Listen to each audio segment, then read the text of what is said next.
পুলিশের প্রতি সাধারণ মানুষের যে ভরসা এবং বিশ্বাস তা বজায় রাখার আহ্বান। পূর্ব এবং পশ্চিম থানাকে অত্যাধুনিক করে তোলার বার্তা দিলেন মুখ্যমন্ত্রী মানিক সাহা। বেশ কিছুদিন যাবৎ ত্রিপুরা পুলিশের কর্তা ও জওয়ানদের ব্যস্ততার অন্ত ছিল না। বৃহস্পতিবার অরুন্ধতী নগরস্থিত মনোরঞ্জন দেববর্মা স্মৃতি পুলিশ গ্রাউন্ডে অনুষ্ঠিত হবে পুলিশ সপ্তাহ পালনের প্যারেড। এমন ঘোষণা ও প্রস্তুতি আগেই ছিল। এই নিরিখে এদিন সকালে পুলিশ গ্রাউন্ডে কুচকাওয়াজ অনুষ্ঠিত হয়। এক্ষেত্রে প্যারেড, বাইকে চড়ে জওয়ানদের অনবদ্য রোমহর্ষক কৌশল প্রদর্শন ও মালখাম ছিল আকর্ষণের কেন্দ্রবিন্দুতে।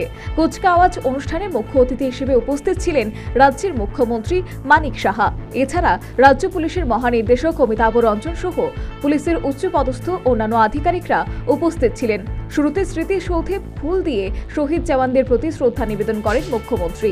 পরবর্তীতে পুলিশের মহানির্দেশককে সঙ্গে নিয়ে হুড খোলা গাড়িতে চড়ে মাঠে সারিবদ্ধভাবে দাঁড়ানো জওয়ানদের অভিবাদন গ্রহণ করেন মুখ্যমন্ত্রী মানিক সাহা।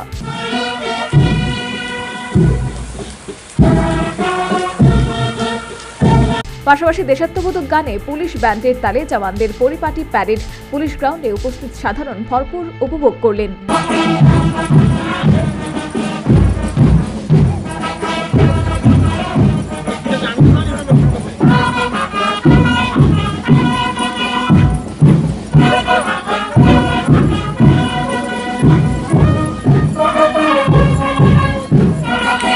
রাজ্যের পুলিশ কর্মীদের সার্বিক উন্নয়নে বর্তমান রাজ্য সরকার যথেষ্ট সচেষ্ট।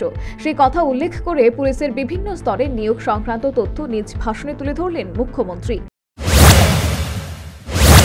ত্রিপুরা পুলিশ ও টিএসআর জওয়ানদের রেশন মানি, ডিএ এবং ইউনিফর্ম অ্যালাউন্স আমরা বৃদ্ধি করেছি।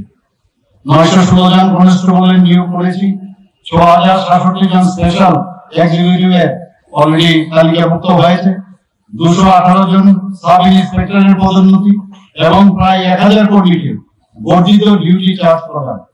আগে বছরের পর বছর গেল আমরা দেখতাম যে বিশেষ করে পুলিশ বাহিনী খালি এখান থেকে ওখানে খালি যাওয়া আসাই করতো, কিন্তু পদোন্নতি কিন্তু হতো না। এবার আমাদের এই সরকার আসার পর ঠিক সময় বিশেষ করে পুলিশ বাহিনীতে আমরা অন্যান্য স্তরে তো আমরা করি, তাদের যেখানে যা দরকার প্রমোশন সেই কাজটা আমরা কিন্তু টাইমলি আমরা করছি।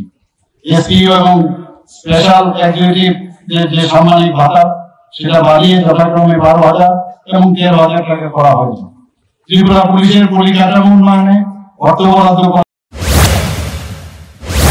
শুধু তাই নয়, 2023 সালের তুলনায় 2024 সালে রাজ্যে অপরাধের মাত্রা 19.3% হ্রাস পেয়েছে বলেও মুখ্যমন্ত্রী নিজ ভাষণে জানিয়েছেন।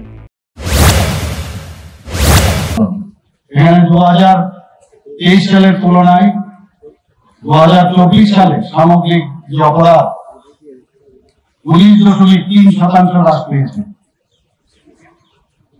28টি রাজ্যের মধ্যে সবসময় আমি কথাটা গর্বের সাথে আমি বলি যে সর্বনিম্ন অপরাধের হারের নিরিখে গত বছর 5th পজিশনে ছিল, এবার 3rd পজিশনে চলে এসেছে। আমি আশা করি এইভাবে আমরা আমাদের যে টার্গেট থাকবে সেটা আরো নিচের দিকে আমাদের থাকা দরকার, এবং আমি নিশ্চিত যে সেটা আমরা নিশ্চয়ই আমরা সেই স্থানটা আমরা অধিকার করতে পারবো। একসাথে রাজ্য পুলিশের প্রতি মানুষের যে ভরসা ও বিশ্বাস রয়েছে তা বজায় রাখতে মুখ্যমন্ত্রী আহ্বান জানিয়েছেন। এছাড়া রাজ্য পুলিশ ব্যবস্থার অত্যাধুনিকরণের সরকারি প্রচেষ্টার কথা উল্লেখ করে পূর্ব এবং পশ্চিম থানার পরিকাঠামো উন্নয়নের ব্যাপারে সরকারের গৃহীত সিদ্ধান্তের কথা জানালেন মুখ্যমন্ত্রী মানিক সাহা। আমি বিধানসভায় বিষয়টা আলোচনা করেছি। নতুন পুলিশ হেডকোয়ার্টার চালু করার পাশাপাশি পশ্চিম এবং পূর্ব থানাকে আধুনিকরণের যে প্রয়াস সেটা জারি রয়েছে।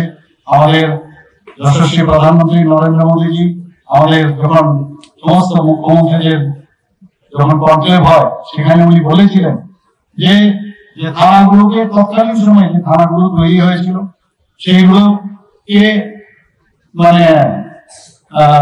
সেটাকে ভেঙে নতুন করে যদি আমরা ভার্টিক্যালি সেটাকে আরো বেশি করে তারা আমরা তুলতে পারি, তাহলে পুলিশ অফিসাররা যখন নিচে কাজ করবে তাদের ডেলিরা উপরে থাকবে, তাতে বলে নিজেদের মধ্যেও কিন্তু একটা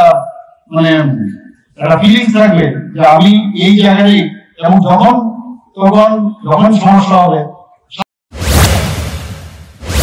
উল্লেখ্য, এদিনের এই অনুষ্ঠানে কর্মক্ষেত্রে বিশেষ অবদানের জন্য রাজ্যের ৭৩ জন পুলিশ কর্মীকে অভিনন্দিত করা হয়। সর্বোপরি পুলিশ সপ্তাহ পালনের ভাবগম্ভীর প্যারেড অনুষ্ঠানে দেশাত্মবোধকতার আবেগ ছিল স্পষ্ট।